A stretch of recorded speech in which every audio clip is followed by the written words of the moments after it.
Unity in Messiah.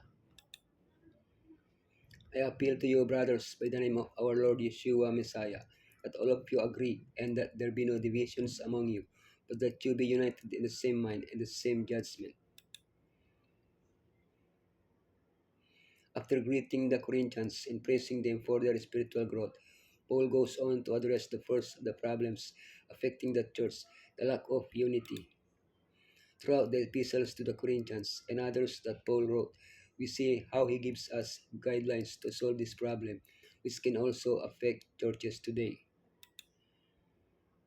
One point is clear from the outset: unity in the church cannot be achieved through human effort. Only by focusing on Yeshua can we attain unity. Problems that cause disunity, divisions, and contentions. How to maintain unity, unity and Yeshua, wisdom and maturity, service and humility, respect for leaders. Problems that cause disunity, divisions, and contentions. I appeal to you, brothers, by the name of our Lord Yeshua Messiah, that all of you agree, and that there be no divisions among you, but that you be united in the same mind, in the same judgment. What were the what were the divisions that existed in the church of Corinth? Various leaders had passed through Corinth, and its believer had his favorite preacher, Paul, Apollos, Peter. This had reached the point of generating disputes among them.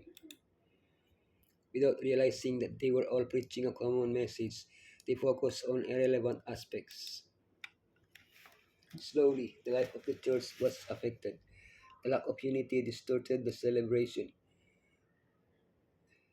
of the Lord's Supper, and they even went so far as to sue each other in court. How to maintain unity? Unity and Yeshua. Elohim is faithful, who has called you into fellowship with his Son, Yeshua Messiah our Lord. Is Messiah divided? Was Paul crucified for you? Or were you baptized in the name of Paul? With these questions, Paul wants to make them reflect. Unity can only be achieved by having Yeshua as our Lord. Unity is not achieved by adhering to the thoughts or ideas of a brother or sister, or by forming close groups. But unity in Yeshua is not uniformity. It does not imply that we all think the same about everything, or that we all act in the same way. Small differences of opinion, the different gifts that each one has, when they are centered on Messiah instead of generating disunity, generate unity. Unity in the church is only achieved by dying to self and living for Yeshua. Wisdom and maturity. Brothers and sisters, I could not address you as people who live by the Spirit, but as people who are still worldly, mere infants in Messiah.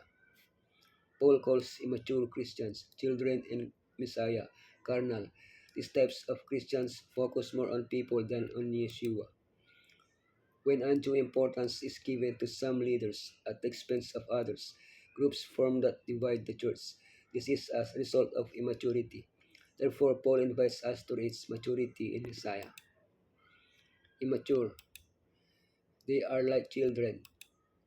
Mature, they are adults. Immature, they feed on milk. Mature, they eat solid food. Immature, they are carnal. Mature, they are spiritual. Immature, they are swayed by the opinions of others. Mature, spiritual discernment, they have spiritual discernment. Service and humility. This then is how you ought to regard us as servants of Messiah and as those entrusted with the mysteries Elohim has revealed. Just as today, in the first century, people were divided by political, philosophical, religious, and other beliefs. How can we prevent this way of thinking from infiltrating the church and creating division? The leader's attitude plays a significant role. Church leaders must be clear about their role as stewards. They are not the owners of the church, they simply manage it for Messiah. The leader of the church is Yeshua. All others lead it as servants of Messiah. The servant who administers must behave as his Lord behaves. always willing to humbly give himself to the service of others. What unity would there be in the church if everyone, not just the leaders, but every single member acted this way? Respect for leaders. Now it is required of stewards that they be found faithful. Existence of rivalries and factions surrounding leaders does not mean we should reject them. On the contrary, Paul supported and defended Apollos' ministry and his work in Corinth. When leaders act faithfully, they are worthy of honor.